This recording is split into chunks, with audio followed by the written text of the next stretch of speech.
Welcome to Health for Life, your trusted source for health and wellness insights, proudly presented by Vitruvian Health, the comprehensive healthcare system serving Northwest Georgia and Southern Tennessee with leading entities like Hamilton Medical Center and Bradley Medical Center. We're dedicated to keeping our communities healthy and thriving. Welcome to Health for Life. Today we're talking with Dr. Ateet Patel, board-certified interventional and structural cardiologist and Chief of Cardiology at Vitruvian Healthcare System. Dr. Patel attended medical school at the Emory University School of Medicine in Atlanta and completed his residency training in internal medicine at the University of California, San Francisco. He then earned his MBA at Northwestern University-Kellogg School of Management in Evanston, Illinois. Dr. Patel also completed fellowships in cardiology at the Northwestern University Feinberg School of Medicine in Chicago. Then he further trained in structural and interventional cardiology at the Emory University School of Medicine in Atlanta. Well, Dr. Patel, thank you once again for coming on our show. I'm glad to be here. So today we're going to talk about the tools that are shaping, modern cardiology, from imaging to interventional devices to remote monitoring. And Dr. Ateet Patel is here to walk us through how technology is improving healthcare, the investments that Vitruvian Healthcare is actually putting into our region, and what this means for patients. So Dr. Patel, what is most exciting about this new technology? It's hard to identify just one thing that's the most exciting. Obviously, it's hard these days to not acknowledge artificial intelligence and data analytics are revolutionizing everything. Yeah, definitely. We're actively using artificial intelligence to advance cardiac imaging that allows us to look more closely at coronary arteries without having to actually do invasive testing on people with a CT scanner. We're using structural heart interventions to minimally invasively replace heart valves, and we're adding complex coronary procedures that historically had not been available anywhere in the region. I think, we might get into it more later in the show, but the advancement of AI in medical procedures specifically is just insane. Yeah, it's wild. I've seen. It's wild. We're doing, like I mentioned, we're doing cardiac CT that actually uses artificial intelligence to gauge degree of blockages in heart arteries. Oh my goodness. Artificial intelligence is now reading CT scans and charts to identify patients who may have had a CT scan for a totally different reason. Yeah, and alongside the AI technologies, what other stuff has popped up that you're using now? Yeah, so I think, it's been a time of tremendous growth here at Vitruvian. I think in the electrophysiology space, we've always done cardiac ablations, which are procedures to get rid of abnormal heart rhythms. We were the first place in the region to use what they call pulse field ablation, which is a more advanced technology that's safer and faster and gets the same results. We were also the first center in the region to do concomitant procedure, which is actually two procedures together, one using that pulse field ablation. The second part was a procedure called a Watchman to take patients off their blood thinners to prevent stroke. So we've been the first to do those. Dr. Ateet, who's one of our interventional cardiologists, did the first pulmonary thrombectomy. That's to take blood clots out of the lungs, and was the first one in the region to do that. So I think we've really, in a short time, pushed the envelope in the types of things that we're doing here. Oh, that's fascinating. It's something that seems so local to us. It's hard to put into perspective the scope of, being the first in the region to do something. Yeah, and I think that's what's exciting, and it gets back to what we've talked about on previous shows where, we've really recruited intentionally. Yeah. Obviously, we think of cardiologists and the average consumer, they may all be the same, but we know that there are special skills amongst all of us, and there are things that I do that some of my partners don't do, but I share my patients with them for the things that they're excellent at, and I think we've built a really broadly excellent team here. Oh, definitely. And I mean, there's a bunch of advances that you were talking about, like with the coronary CTA stuff. How does that change how you diagnose? So, historically we used stress testing. Patients are kind of familiar with that. It's where you run on a treadmill, you get a what we call a nuclear scan.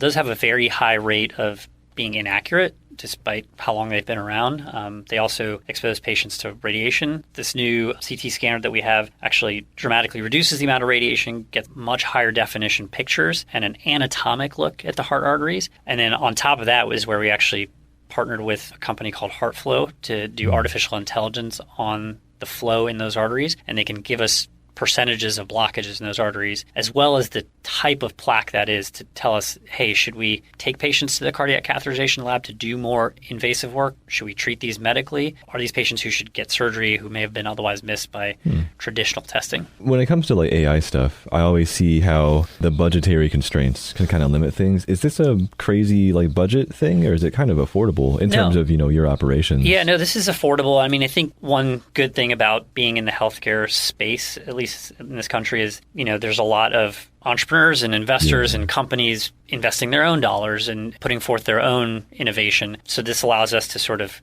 partner with these folks where we're not taking the risk up front ourselves. So we're partnering with HeartFlow, for example, on this, and we're partnering with a few others on projects. So there is obviously some capital outlay with these things and some cost to them, but we don't have to bear the burden of the entire thing. And with proven modalities like the cardiac CT, there is reimbursement for it. So insurance covers the vast majority of it, and that offsets it.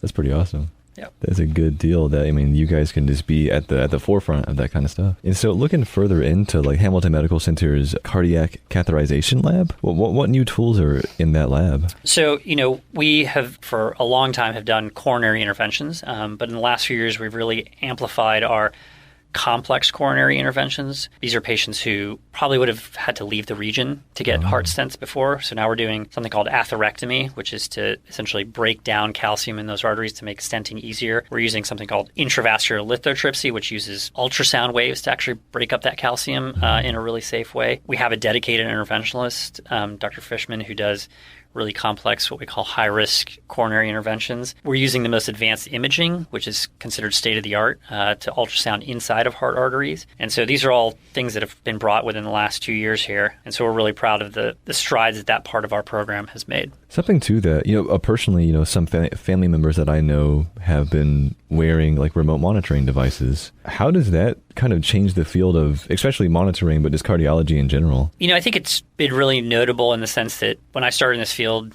in training 10, 15 years ago, there was a few devices out there. Most of them were clunky. Most of them were inaccurate. Now a lot of them are getting FDA approval because they are accurate, and patients are coming with a lot more data. The only downside to a lot more data is we've got to manage all that data.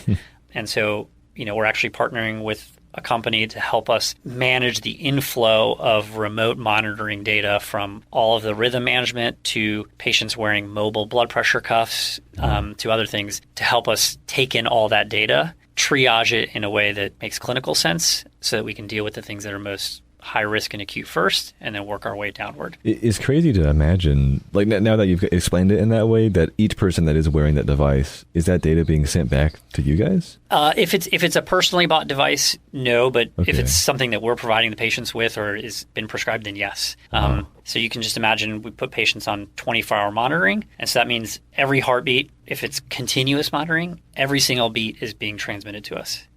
All that is data, and that data's got to be looked at carefully, because if you don't look at it carefully, things can be missed in there. And so that's where we, have to partner with people to help us do those things. What's the easiest way to make sure that technology is actually enhancing somebody's care? We have to always be cognizant of the patient-physician relationship and understanding that technology is just the tools to get us to an outcome. It's not the answer in of itself. So I think using it to augment diagnosis, free up time for the clinicians, be more patient-facing, I think are some of the things that we have to be cognizant of. But there's no slowing down the technological evolution that we're going to continue to see. Is talking about technology like this, I just want to ask you, as somebody who's been working in this for a while, what are you looking forward to when it comes to this constant development? We're going to see a lot more large models predicting patient outcomes. Using electronic medical records, we can sort of look forward into time a little bit and reflect your data against millions and millions of patients like yourself and give us a sense of, hey, when might this person or people like you have outcomes, and allow us to intervene earlier, allow us to choose from those tests that we were talking about and make interventions to allow people to live what we call health span. And I've sort of stolen that term from some of the other physicians in the world. We don't want people to just live longer. We want them to live better longer. And so that's where it's not just lifespan, it's health span. It's a good point, because, you want to live longer, but in a healthy manner. Yes. We want you to, and that's where, having conversations with patients early on, we try to identify any goal that we want patients to be able to return to, whether it's play 9 holes of golf, play with the grandchildren, travel to Florida, take that vacation, whatever thing that is out there that allows them to both be motivated and gives us a benchmark to say, hey, doing this valve was valuable, not only because we improved their heart function on ultrasound, but because they made it to a certain event. Hey, thank you once again for joining us, Dr. Patel. This one has been awesome. It's talking about all this new tech. Thank you for having me. Hamilton Physicians Group Cardiology has offices in Dalton, Calhoun, Ringgold, and Cleveland. To make an appointment, call 706 706-226-3434, 706-226-3434, or visit vitruvianhealth.com/cardiology to learn more. This program in no way seeks to diagnose or treat illness or to replace professional medical care. Please see your healthcare provider if you have a health problem. Thank you for listening to Health for Life, a presentation of Vitruvian Health, formerly Hamilton Healthcare System.